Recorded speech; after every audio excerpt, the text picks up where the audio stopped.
ಪ್ರಿಯ ವಿದ್ಯಾರ್ಥಿಗಳೇ, ಹಿಂದಿನ ಸಂಚಿಕೆಯಲ್ಲಿ ಇಂಗ್ಲಿಷ್ ವಿಷಯಕ್ಕೆ ಸಂಬಂಧಪಟ್ಟಂತೆ ನೀವು 10 ಅಂಕಗಳಿಗೆ ಸೀಮಿತವಾಗಿರ್ತಕ್ಕಂಥ ಇನ್ಫಿನಿಟಿವ್ ಬಗ್ಗೆ, ಟು ಬಗ್ಗೆ, ಎಸ್ಸೆ ರೈಟಿಂಗ್ ಬಗ್ಗೆ, ಇನ್ನಿತರ ಗಮನಾರ್ಹವಾಗಿರ್ತಕ್ಕಂಥ ಅನೇಕ ಅಂಶಗಳ ಬಗ್ಗೆ ನೀವು ತಿಳ್ಕೊಂಡಿದ್ರಿ. ಸಾಕಷ್ಟು ವಿಚಾರಗಳನ್ನು ನಮ್ಮ ಸಂಪನ್ಮೂಲ ವ್ಯಕ್ತಿಗಳು ತಿಳಿಸ್ಕೊಟ್ಟಿದ್ದರು. ಈಗ ಅತ್ಯಂತ ಕ್ಲಿಷ್ಟಕರವಾಗಿರ್ತಕ್ಕಂಥ ಗ್ರಾಮರ್ ಪಾಯಿಂಟ್ಸ್, ಅದು 16 ಅಂಕಗಳಿಗೆ ಸೀಮಿತವಾಗಿರುತ್ತೆ. ಈ ಗ್ರಾಮರಲ್ಲಿ ಏನೇನು ಬರುತ್ತೆ, ಯಾವ್ಯಾವುದರಲ್ಲಿ ಬರುತ್ತೆ, ಗದ್ಯ ಪದ್ಯ ಎಲ್ಲದಕ್ಕೂ ಸಂಬಂಧಪಟ್ಟಿರ್ತಕ್ಕಂಥ ವ್ಯಾಕರಣಕ್ಕೆ ಸಂಬಂಧಪಟ್ಟಿರ್ತಕ್ಕಂಥ ವಿಷಯವನ್ನು ಈಗ ನಾವು ಚರ್ಚೆ ಮಾಡೋಣ. ನಮ್ಮ ಸಂಪನ್ಮೂಲ ವ್ಯಕ್ತಿಗಳಾಗಿರ್ತಕ್ಕಂಥ ಶ್ರೀಯುತ ಏಕನಾಥ್ ಸರ್ ಅವರು ಈಗ ಗ್ರಾಮರ್ಗೆ ಸಂಬಂಧಪಟ್ಟಂಥ ವಿಚಾರಗಳನ್ನು ತಿಳಿಸ್ಕೊಡ್ತಾರೆ. ದಯವಿಟ್ಟು ವಿದ್ಯಾರ್ಥಿಗಳು ನೀವು ಪೆನ್ನು ಮತ್ತು ನೋಟ್ಬುಕ್ಕನ್ನು ಇಟ್ಕೊಂಡು ಚೆನ್ನಾಗಿ ತಿಳ್ಕೊಳ್ಳಿ, ಕೇಳಿಸ್ಕೊಳ್ಳಿ, ಅಬ್ಸರ್ವೇಷನ್ ಇರಲಿ, ಅಷ್ಟೇ ನೀವು ವರ್ಕ್ ಮಾಡ್ತೀರಾ ಅಂತ ಹೇಳ್ತಾ ನಮ್ಮ ಸಂಪನ್ಮೂಲ ವ್ಯಕ್ತಿಗಳು ತಿಳಿಸ್ಕೊಡೋದಕ್ಕೆ ಅವರಿಗೆ ಅನುವು ಮಾಡಿಕೊಡ್ತಾ ಇದ್ದೀನಿ. ಸರ್ ನಮಸ್ಕಾರ. ತಿಳಿಸ್ಕೊಡಿ ಸರ್.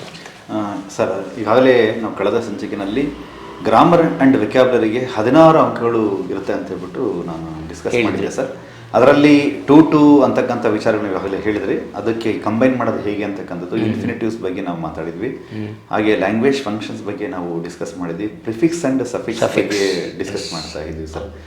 ಈಗ ಅದರ ಮುಂದುವರೆದ ಭಾಗವಾಗಿ ಏನೇನು ಅಂಶಗಳಿರ್ತವೆ ಅಂತ ಹೇಳ್ಬಿಟ್ಟು ಈಗ ನಾನು ಹೇಳಿದೆ, ಬೋರ್ಡು 22 ಗೆರೆಗಳು ಕೊಟ್ಟಿದೆ, ಬಟ್ ಅದರಲ್ಲಿ 16 ಮಾರ್ಕ್ಸ್ ಮಾತ್ರ 1 ಅಂಕಗಳು ಎಲ್ಲ ಪ್ರಶ್ನೆಗಳು ಇರ್ತಕ್ಕಂಥದ್ದು.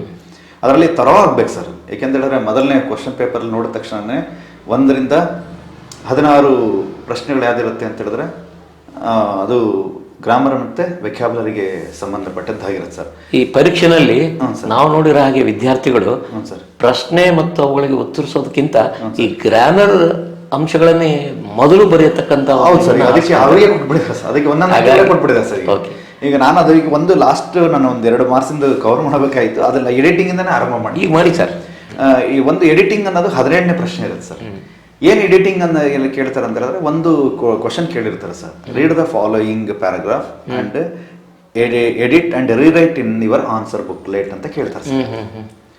ಅಂದ್ರೆ ಇಲ್ಲಿ ಒಂದು ಎಕ್ಸಾಂಪಲ್ ಅಂತ ಹೇಳಿದ್ರೆ, Mahatma Gandhi was a great father of India, he led the Satyagraha movement ಅಂತ ಕೊಡ್ತಾರೆ. ಇಲ್ಲಿ ಎಂ ಅನ್ನ ಸ್ಮಾಲ್ ಲೆಟರ್ ಕೊಟ್ಟಿರ್ತಾರೆ, ಮೂವ್ಮೆಂಟ್ ಅನ್ನೋದು ಮೂಮೆಂಟ್ ಅಂತ ಕೊಟ್ಟಿರ್ತಾರೆ.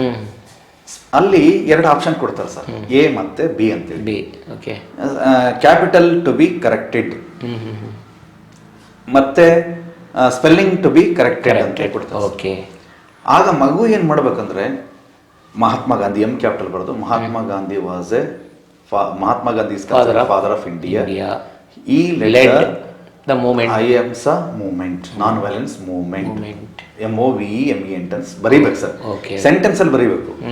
ಬಹಳ ಜನ ವಿದ್ಯಾರ್ಥಿಗಳು ಏನ್ ಮಾಡ್ತಾರೆ ಈ ಪ್ರಶ್ನೆಗೆ ಅಂತ ಹೇಳಿದ್ರೆ, ಜಸ್ಟ್ ಅದು ಮಹಾತ್ಮ ಗಾಂಧಿ ಎಂ ಕ್ಯಾಪಿಟಲ್ ಬರೋದು ಅದೊಂದು ವರ್ಡ್ ಬರೀತಾರೆ, ಎ ಅಂತ ಬಿ ಅಂತ ಹೇಳ್ಬಿಟ್ಟು ವರ್ಡ್ ಅಷ್ಟೇ ಬರ್ಬಿಡ್ತಾರೆ ಸರ್.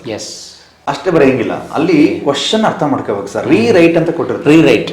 ಸೊ ಅದರಿಂದ ಎಡಿಟ್ ಮಾಡಬೇಕು, ಎಡಿಟ್ ಮಾಡಿ ರೀರೈಟ್ ಮಾಡಬೇಕು. ಈಗ ಎಡಿಟಿಂಗ್ ಸಂಬಂಧಪಟ್ಟಂತೆ ಎಡಿಟಿಂಗ್ ಏನೇನು ಕ್ವಶನ್ ಕೇಳಬಹುದು ಸರ್ ಅಂದ್ರೆ, ಒಂದು ಬೇಸಿಕ್ ಆಗಿ ಮಕ್ಕಳಲ್ಲಿ ಒಂದು ಸ್ಪೆಲ್ಲಿಂಗ್ ಕ್ಯಾಪಿಟಲೈಸೇಷನ್ ಎಲ್ಲೆಲ್ಲಿ ಮಾಡ್ತಾರೆ.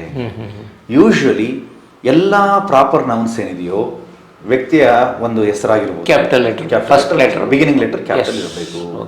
ಹಾಗೇನೆ ಎಲ್ಲಾ ಪ್ಲೇಸಸ್ ಬಿಗಿನಿಂಗ್ ಲೆಟರ್ ಕ್ಯಾಪಿಟಲ್ ಇರಬೇಕು. ಡೇಸ್, ಸಂಡೇ, ಮಂಡೇ ಎಲ್ಲವೂ ಸ್ಟಾರ್ಟಿಂಗ್ ಲೆಟರ್ ಕ್ಯಾಪಿಟಲ್ ಇರಬೇಕು. ಮಂತ್ಸ್, ಜಾನ್ವರಿ, ಫೆಬ್ರವರಿ ಟು ಡಿಸೆಂಬರ್ಗೂ ಎಲ್ಲ ಸ್ಟಾರ್ಟಿಂಗ್ ಲೆಟರ್ ಕ್ಯಾಪಿಟಲ್ ಇರಬೇಕು.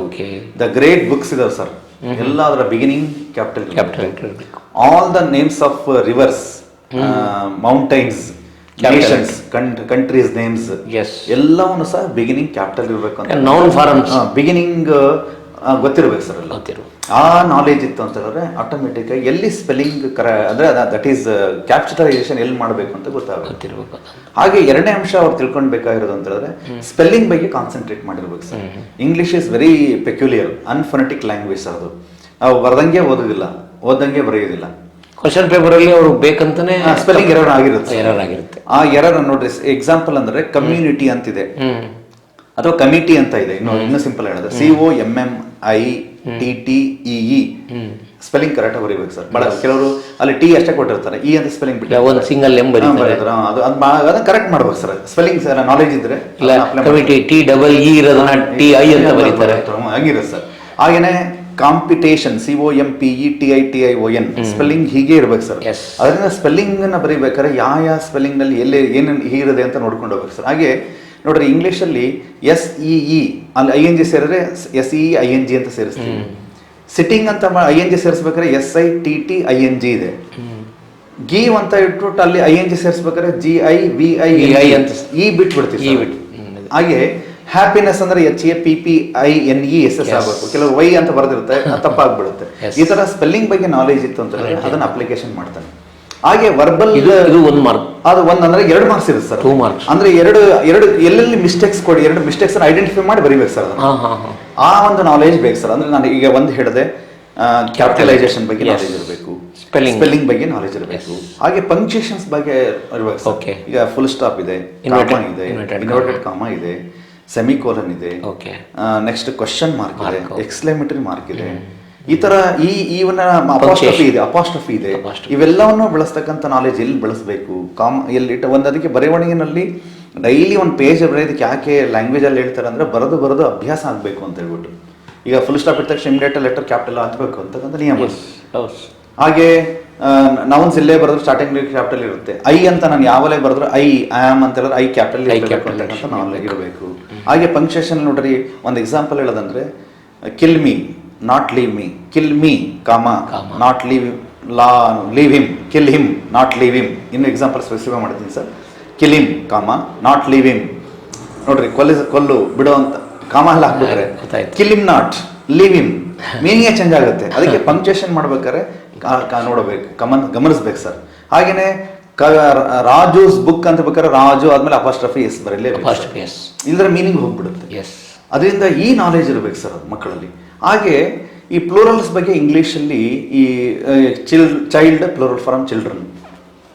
ಈಗ ನಂಬರ್ಸ್ ಅನ್ನು ಚೇಂಜ್ ಮಾಡೋದು ನಂಬರ್ಸ್ ಮಿಸ್ಟೇಕ್ ಅಂತ ಕೊಡ್ತಾನೆ ಸರ್. ನಂಬರ್ಸ್ ಬಗ್ಗೆ ನಾಲೆಜ್ ಇರ್ಬೇಕು ಸರ್ ಇಂಗ್ಲಿಷಲ್ಲಿ. ಸಿಂಗ್ಯುಲರ್ ಯಾವುದು, ಪ್ಲೂರಲ್ ಎಲ್ಲಿ ಅಂತ ಹೇಳ್ಬಿಟ್ಟು ಆ ಬೇಸಿಕ್ ನಾಲೆಜ್ ಇದ್ರೆ ಇದನ್ನ ಕರೆಕ್ಷನ್ ಮಾಡೋದಕ್ಕೆ ಬರುತ್ತೆ ಸರ್. ಹಾಗೆ ಪ್ರಿಪೋಸಿಷನ್ಸ್ ಎರರ್ಸ್ ಕೊಟ್ಟಿರ್ತಾನೆ. ಆ ಪ್ರಿಪೋಸಿಷನ್ಸ್ ಯಾವ ಜೊತೆ ಮುಂದೆ ನಾನು ಡಿಸ್ಕಸ್ ಮಾಡ್ತೀನಿ ಡಿಟೇಲ್ ಅಲ್ಲಿ. ಅದ್ರ ಬಗ್ಗೆ ನಾಲೆಜ್ ಇತ್ತು ಅಂತ ಹೇಳಿದ್ರೆ ಪ್ರಿಪೋಸಿಷನ್ಸ್ ಅನ್ನು ಕರೆಕ್ಷನ್ ಮಾಡಕ್ ಬರುತ್ತೆ. ಹಾಗೆ ವರ್ಬಲ್ ಎರರ್ಸ್ ಅಂತ ಕೊಡ್ತಾನೆ ಸರ್. ಈಗ take for example, once upon a time there was a king ಅಂತ ಹೇಳ್ಬಿಟ್ಟು ವಾಸ್ ಅಂತ ಇರ್ಬೇಕಾದ್ರೆ ಮುಂದೆ ಈಸ್ ಗ್ರೇಟ್ ಕಿಂಗ್ ಅಂತ ಆಗಲ್ಲ, ಈ ವಾಸ್ ಎ ಗ್ರೇಟ್ ಕಿಂಗ್ ಅಂತ ಆಗ್ಬೇಕು. ಅಲ್ಲಿ ವರ್ಬಲ್ ಎರರ್ಸ್ ಕೊಟ್ಟಿರ್ತಾನೆ, ಕರೆಕ್ಷನ್ ಮಾಡ್ಬೇಕು ಸರ್. ಹಾಗೆ ಅಡ್ವರ್ಬಿಯಲ್ ಎರರ್ಸ್ ಅನ್ನು ಕೊಟ್ಟಿರ್ತಾನೆ. PT Usha is A great runner, she runs fast ಅಂತ ಇರುತ್ತೆ, ಫಾಸ್ಟ್ಲಿ ಅಂತ ಕೊಟ್ಬಿಟ್ಟಿರ್ತಾನೆ. ಫಾಸ್ಟ್ಲಿ ಆಗಲ್ಲ ಇಂಗ್ಲಿಷ್ ಅಲ್ಲಿ, ಫಾಸ್ಟ್ ಅಂತ ಎರರ್. ಆ ಥರ ಅಡ್ವರ್ಬಿಯಲ್ ಎರರ್ಸ್ ಅನ್ನ ಕರೆಕ್ಷನ್ ಮಾಡಬೇಕಾಗಿರ್ತಕ್ಕಂಥದ್ದು. ಈ ಥರದಲ್ಲಿ ಬೇಸಿಕ್ ಆಗಿ ಮಕ್ಕಳಿಗೆ ಒಂದು ಇದು ಕ್ಯಾಪಿಟಲೈಸೇಷನ್, ಸ್ಪೆಲ್ಲಿಂಗ್, ಪ್ರಿಪೋಸಿಷನ್ ನಾಲೆಜ್, ಇದು ನೆಕ್ಸ್ಟ್ ಪಂಕ್ಚುಯೇಷನ್ಸ್ ಬಗ್ಗೆ ನಾಲೆಜ್, ವರ್ಬ್ ಬಗ್ಗೆ ನಾಲೆಜ್, ಹಾಗೆ ಅಬ್ಜೆಕ್ಟಿವ್ ಬಗ್ಗೆ, ಅಡ್ವರ್ಬ್ ಬಗ್ಗೆ, ಎಲ್ಲಾದ್ರ ಬಗ್ಗೆ ನಾಲೆಜ್ ಇತ್ತು ಅಂತ ಹೇಳಿದ್ರೆ ಮಾತ್ರ ಅದನ್ನ ಅಪ್ಲಿಕೇಶನ್ ಮಾಡೋದಕ್ಕೆ ಸಾಧ್ಯ ಆಗುತ್ತೆ. ಮತ್ತೆ ಇನ್ನೊಂದು, ಮಕ್ಕಳಿಗೆ ಕ್ಲಿಯರ್ ಇನ್ಸ್ಟ್ರಕ್ಷನ್ ಅಂತ ಹೇಳಿದ್ರೆ, ದಯಮಾಡಿ ನೀವೇನು ಟಾಪ್ ಸ್ಕೋರ್ ಮಾಡೋಕೋಬೇಕು ಅಂದ್ಬಿಟ್ಟು ಅಂದ್ಕೊಂಡಿದ್ರು ಆ ವಿದ್ಯಾರ್ಥಿಗಳು, ನೀವು ಸೆಂಟೆನ್ಸ್ ಅನ್ನ ರೀರೈಟ್ ಅಂತ ಇದೆ ಇನ್ಸ್ಟ್ರಕ್ಷನ್ ಯಾವಾಗಲೂ. ಅದಕ್ಕೆ ಕ್ವಶನ್ ಪೇಪರ್ನಲ್ಲಿ 15 ನಿಮಿಷ ತಮಗೆ ಕೊಟ್ಟಿರ್ತಕ್ಕಂತಹ ರೀಸನ್ ಅಂತ ಹೇಳಿದ್ರೆ how to understand the question, ಗಡಿಬಿಡಿ ಮಾಡ್ಕೊಳ್ಳೋದಕ್ಕೆ ಅವಕಾಶ ಇಲ್ಲ ಸರ್. ಯಾಕೆಂತ ಹೇಳಿದ್ರೆ ಈಗ ಇಂಗ್ಲೀಷಲ್ಲಿ 3 ಗಂಟೆ ಟೈಮ್ ಇದೆ ಅಂತ ಹೇಳಿದ್ರೆ 2 ಗಂಟೆ 45 ನಿಮಿಷ that is meant for reading, ಅದೇನು writing answers. Remaining 15 minutes is meant for, ಅಂದ್ರೆ ಅದನ್ನ 15 ನಿಮಿಷ ಯಾದಕ್ಕೆ ಬಿಟ್ಟಿದ್ದಾರೆ ಅಂತ ಹೇಳಿದ್ರೆ ನೀವು ಅದನ್ನ ಕ್ವಶನ್ ಪೇಪರ್ನ ಓದಿ ಅರ್ಥ ಮಾಡ್ಕೊಳ್ಳೋದಕ್ಕೆ. ಅದರಿಂದ ಎಡಿಟಿಂಗ್ ಅಂತಕ್ಕಂಥದ್ದು ವಿಚಾರ ನಾವು ಕಳೆದ ಸಂಚಿಕೆಯಲ್ಲಿ ಡಿಸ್ಕಸ್ ಮಾಡಬೇಕಾಯಿತು. ಅದನ್ನ ಅದ್ರ ಮುಂದುವರೆದು ಈ ಸಂಚಿಕೆಯಲ್ಲಿ ಅದನ್ನು ಡಿಸ್ಕಸ್ ಮಾಡ್ತಾ ಇದ್ದೀನಿ. ಎಡಿಟಿಂಗ್ ಅನ್ನೋದು 2 ಮಾರ್ಕ್ಸಿಗೆ ಇರ್ತಕ್ಕಂಥದ್ದು. 17ನೇ ಕ್ವಶನ್ ಸ್ಪಷ್ಟವಾಗಿರಲಿ, 2 ಮಾರ್ಕ್ಸನ್ನ ಈಸಿಯಾಗಿ ಮಕ್ಕಳಿಗೆ ಕ್ಯಾರಿ ಮಾಡ್ಬೋದು. ಅದಕ್ಕೆ ಬೇರೆ ಬೇರೆ ಕ್ವಶನ್ ಪೇಪರ್ ಗಮನಿಸಿ ಅದ್ರ ಕೊಟ್ಟಿದ್ದಾರೆ. ಯೂಶಲಿ ಹಾಗೆ ಇರುತ್ತೆ, ನೀವು ಹೇಳಿದಲ್ಲ ಸ್ಪೆಲ್ಲಿಂಗ್ 4 ಕೆಲವು ಏರಿಯಾಗಳು ಹೇಳಿದ್ದೀನಿ, ಅದನ್ನು ನೀವು ಗಮನಿಸಿ ಸುಲಭವಾಗಿ ಗೇನ್ ಮಾಡ್ಬೋದು ಸರ್. ಕಷ್ಟ ಪಡಂತದೇ ಇಲ್ಲ ಸರ್. ಅದು ಬೇಸ್ ಪ್ರೊವೈಡೆಡ್, ಅವರು ಆ ನಾಲೆಜ್ ಇರಬೇಕು ಸರ್, ಅದನ್ನು ಬಟ್ ನೀಟಾಗಿ ಬರೀಬೇಕು ಸರ್ ಅಲ್ಲಿ ಅಷ್ಟೇ. ಸೊ ಹಾಗೆ ಈ ಸಂಚಿಕೆಯಲ್ಲಿ ನಾವು ಕೆಲವೊಂದು ಏರಿಯಾಗಳು ಏನೇನು ಡಿಸ್ಕಸ್ ಮಾಡ್ತೀನಿ ಅಂತ ಹೇಳ್ಬಿಟ್ಟು ಹೇಳೋದಕ್ಕೂ ಮೊದಲು ಇಷ್ಟಪಡ್ತೀನಿ. ಮೊದಲನೇದಾಗಿ ಈಗಾಗಲೇ ಎಡಿಟಿಂಗ್ ಬಗ್ಗೆ ಹೇಳಿದ್ದೀನಿ.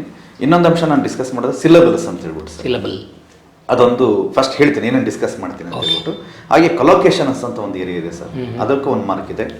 ಹಾಗೆ ವರ್ಡ್ ಫಾರ್ಮ್ಸ್ ಅಂತ ಇದೆ ಸರ್, ಅದರ ಬಗ್ಗೆ ನಾನು ಡಿಸ್ಕಸ್ ಮಾಡ್ತಾ ಇದ್ದೀನಿ. ಈ ಒನ್ ವರ್ಡ್ ಅಂತ ಹೇಳ್ಬಿಟ್ಟು ಟೆಕ್ಸ್ಟ್ ಅಲ್ಲಿ ಪ್ರತಿ ಟೆಕ್ಸ್ಟ್ ಪ್ಯಾರಾಗ್ರಾಫ್ನ ಕೆಳಗೆ, ಆ ಪೇಜ್ನ ಕೆಳಗೆ ಬಾಟಮ್ನಲ್ಲಿ ಆ ವರ್ಡ್ನ ಮೀನಿಂಗ್ ಕೊಟ್ಟಿದ್ದಾರೆ ಸರ್. ಕೆಲವೆಲ್ಲ ಒನ್ ವರ್ಡ್ ಕೇಳ್ತಾರೆ, ಅದರ ಬಗ್ಗೆ ನಾನು ಡಿಸ್ಕಸ್ ಮಾಡ್ತಾ ಹೋಗ್ತೀನಿ ಸರ್. ಹಾಗೆ ಹೋಮೋಫೋನ್ಸ್ ಅಂತ ಇದೆ ಇಂಗ್ಲೀಷಲ್ಲಿ. ಹಾಗೆ ಫ್ರೇಸಲ್ ವರ್ಬ್ಸ್, ಕೆಲವು ಏನು ಬೋರ್ಡ್ ಇತ್ತೀಚೆಗೆ ಬಿಟ್ಟಿರ್ತಕ್ಕಂಥ ಪ್ರಶ್ನೆ ಪತ್ರಿಕೆನಲ್ಲಿ ಅದನ್ನು ಫೋಕಸ್ ಮಾಡಿದರೆ, ಮತ್ತು ಅದು ಬೋರ್ಡು ಏನು 2000ನಲ್ಲಿ ಒಂದು ಗೈಡ್ಲೈನ್ಸ್ ಬಿಟ್ಟಿತ್ತು, ಆ ಗೈಡ್ಲೈನ್ಸಲ್ಲೂ ಸಹ ಪೇಪರ್ ಸೆಟರಿಗೆ ಹೀಗೆ ಕ್ವಶನ್ ಪೇಪರಲ್ಲಿ ಇವೆಲ್ಲ ಅಂಶಗಳನ್ನು ಕವರ್ ಮಾಡಬೇಕು ಅಂತ ಹೇಳಿದ್ರು. ಅದರಲ್ಲಿ ಫ್ರೇಸಲ್ ವರ್ಬ್ನು ಸಹ ಕವರ್ ಆಗಿದೆ ಸರ್. ಹಾಗೆಯೇ use word as verb or noun ಅಂತ ಕೇಳ್ತಾನೆ, ಅದ್ರ ಬಗ್ಗೆ ನಾನು ಡಿಸ್ಕಸ್ ಮಾಡ್ತಾ ಹೋಗ್ತೀನಿ. ಇನ್ನು ಪಾರ್ಟ್ಸ್ ಆಫ್ ಸ್ಪೀಚ್ ಇದೆ, ಅದನ್ನು ಐಡೆಂಟಿಫೈ ಮಾಡಕ್ಕೆ ಹೇಳ್ತಾರೆ, ಅಂಡರ್ಲೈನ್ ಮಾಡಿ, ಅದ್ರ ಬಗ್ಗೆ ನಾನು ಡಿಸ್ಕಸ್ ಮಾಡ್ತೇನೆ. ಆರ್ಟಿಕಲ್ಸ್ ಇದೆ, ಪ್ರಿಪೋಸಿಷನ್ಸ್ ಇದೆ ಸರ್, ಹಾಗೆ ಲಿಂಕರ್ಸ್ ಇದೆ ಅಥವಾ ಕಂಜಂಕ್ಷನ್ಸ್ ಅಂತ ಕರಿತೀವಿ ಸರ್, ಅದ್ರ ಬಗ್ಗೆ ನಾನು ಡಿಸ್ಕಸ್ ಮಾಡ್ತಾ ಇದ್ದೀನಿ. ಡಿಗ್ರೀಸ್ ಆಫ್ ಕಂಪ್ಯಾರಿಸನ್ ಇದೆ ಸರ್, ಹಾಗೆ active and passive voice, WH questions, reported speech or direct into indirect speech, ಹಾಗೆ ಯೂಸ್ ಕರೆಕ್ಟ್ ವರ್ಬ್ ಫಾರ್ಮ್ಸ್ ಅಂತ ಕೇಳ್ತಾರೆ ಸರ್. ಇಷ್ಟು ಅಂಶಗಳು ಎಲ್ಲವನ್ನು ಒಂದೊಂದು ಮಾರ್ಕಿಗೆ ಕೇಳ್ತಕ್ಕಂತಹ 16 ಮಾರ್ಕ್ಸಿಗೆ ಸರ್. ಇಷ್ಟು ಏರಿಯಾಗಳು 16 ಮಾರ್ಕ್ಸಿಗೆ ಸ್ಟಿಪುಲೇಟ್ ಆಗಿರುತ್ತೆ ಸರ್. ಮತ್ತೆ ಪ್ರಶ್ನೆ ಪತ್ರಿಕೆನಲ್ಲಿ 1 ರಿಂದ 16ವರೆಗೂ ಕರೆಕ್ಟಾಗಿ ಬರ್ಕೊಂಡು ಹೋಗ್ಬಿಟ್ರೆ ವ್ಯಾಲ್ಯೂಷನ್ ಮಾಡೋರಿಗೂ ಬಹಳ ಖುಷಿ ಆಗ್ತಿರುತ್ತೆ. ಸೊ ಅದರಿಂದ ಮಕ್ಕಳು ಇದನ್ನ ಚೆನ್ನಾಗಿ ಎಕ್ಸರ್ಸೈಸ್ ಮಾಡಿ ಒಂದೊಂದು ಏರಿಯಾಗೆ ಸಾಕಷ್ಟು ಸಿದ್ಧತೆ ಮಾಡ್ಕೊಂಡಿದ್ರೆ ಬಹಳ ಅನುಕೂಲ. ಈಗ ಫಸ್ಟ್ ನಾನು ಸಿಲಬಲ್ ಬಗ್ಗೆ ಮಾತಾಡ್ತಾ ಹೋಗ್ತೀನಿ ಸರ್. ಈಗ ಸಿಲಬಲ್ ಅಂತ ಹೇಳಿದ್ರೆ ಯೂನಿಟ್ ಆಫ್ ಸೌಂಡ್ ಅಂತ ಹೇಳ್ಬಿಟ್ಟು, ಈಗ ನಾವು ಸುತ್ತಮುತ್ತ ಎಷ್ಟೋ ವಸ್ತುಗಳು ನೋಡ್ತೀವಿ ಸರ್. ಈಗ ಬುಕ್ ಅಂತ ಇದೆ, ಉಚ್ಚಾರಣೆ ಮಾಡಿದ ತಕ್ಷಣ ನಮಗೆ ಗೊತ್ತಾಗುತ್ತೆ ಸರ್. ಬುಕ್ ನೋಡ್ರಿ, ನಾವು ಇಟ್ಕೊಂಡು ನೋಡಿದ್ರೆ ಬುಕ್ ಒಂದೇ ಸರಿ ಸೌಂಡ್ ಬರುತ್ತೆ sir. CT 2 sound. Syllable monosyllabic 1 syllable. Book ಅನ್ನೋದು ಮಾನೋಸಿಲಬಲ್ 1 ಸಿಲಬಲ್. ಅದು CT 2 ಸಿಲಬಲ್ ಸರ್. ಹುಡುಗರು ಓದ್ಕೊಂಡು ಹೋಗ್ಬೇಕು ಸರ್. ಐಡೆಂಟಿಫೈ ಕೇಳ್ತಾನೆ, ಕ್ವಶನ್ ಹೇಗೆ ಕೇಳಿರ್ತಾನೆ ಅಂದ್ರೆ identify 1 syllable word in the following, identify 2 syllable in the following, identify 3 syllable in the following, ಈ ತರ ಕೇಳ್ತಾನೆ. ಸೊ ಅದರಿಂದ ಅವ್ನು ಓದ್ಬೇಕಾದ್ರೆ ಈ ತರ ಗಲ್ಲದ ಮೇಲೆ ಹಿಂಗ್ ಕೈ ಇಟ್ಕೊಂಡು ಅಭ್ಯಾಸ ಮಾಡಿದ್ರು ಆಯ್ತು, ಇಲ್ಲಾಂದ್ರೆ ನೋಡ್ಕೊಂಡು ಹಿಂಗ್ ನೋಡ್ರಿ ಸರ್, ಇಟ್ಕೊಂಡು ಬಿಟ್ರೆ ಗೊತ್ತಾಗ್ಬಿಡುತ್ತೆ ವಾಯ್ಸ್. ನೋಡ್ರಿ, ಬುಕ್ ಅಂದ್ರೆ ಒಂದೇ ಸರಿ ಸೌಂಡ್ ಬಂದಿರುತ್ತೆ.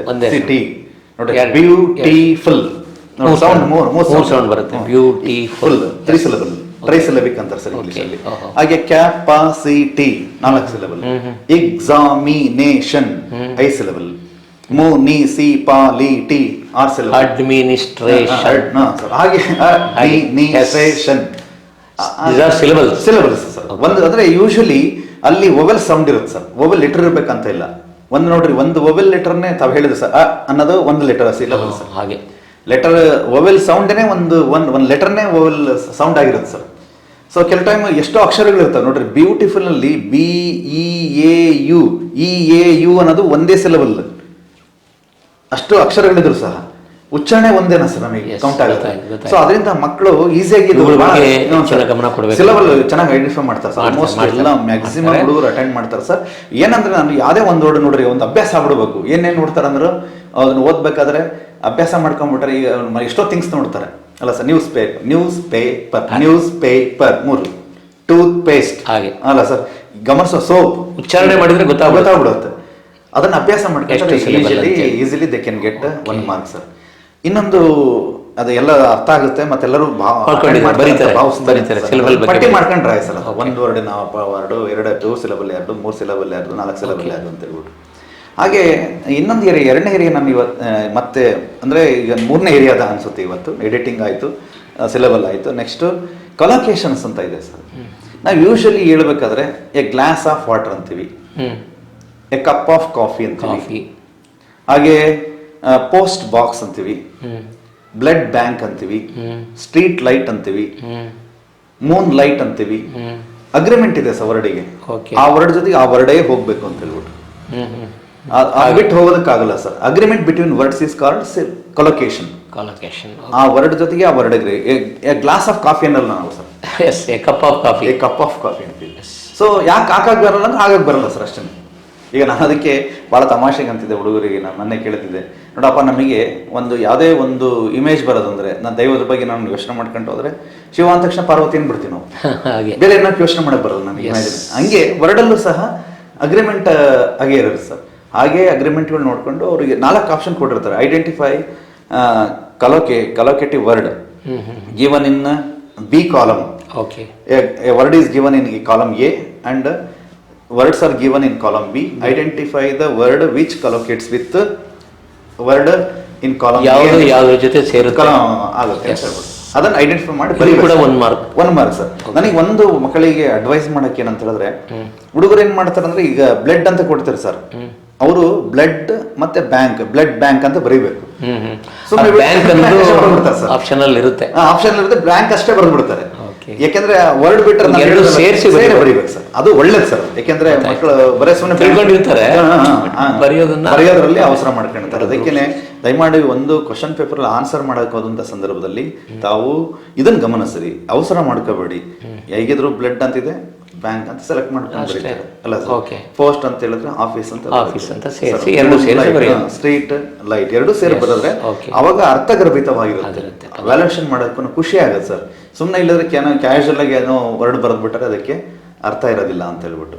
ಸೊ ಕಲೋಕೇಶನ್ಸ್ ಇದು ಈಸಿಲಿ 1 ಮಾರ್ಕ್ ಅನ್ನ ಗೇನ್ ಮಾಡ್ತಕ್ಕಂತಹ ಏರಿಯಾ ಸರ್. ಅದು ಬಹಳ ಜನ ಹುಡುಗರು ಇದು ಮಾಡ್ತಾ ಹೋಗ್ತಾರೆ ಸರ್.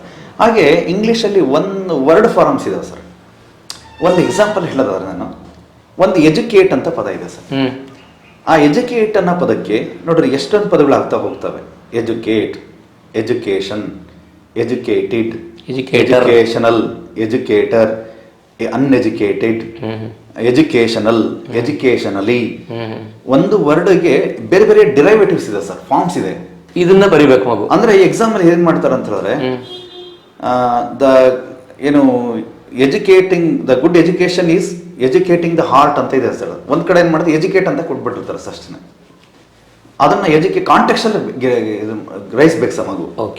ಅಂದ್ರೆ ಅದರ ಫಾರ್ಮ್ ಏನಾಗುತ್ತೆ ಅಂತ ಹೇಳಿದ್ರೆ, ಈಗ ಇನ್ನೊಂದು ಎಕ್ಸಾಂಪಲ್ ಅಂತ ಹೇಳಿದ್ರೆ, I have seen dash beauty seen in the Himalayas ಅಂತ ಹೇಳಿದ್ರೆ ಬ್ಯೂಟಿಫುಲ್ ಅಂತ ಬರೀಬೇಕು ಸರ್ ಅದನ್ನು.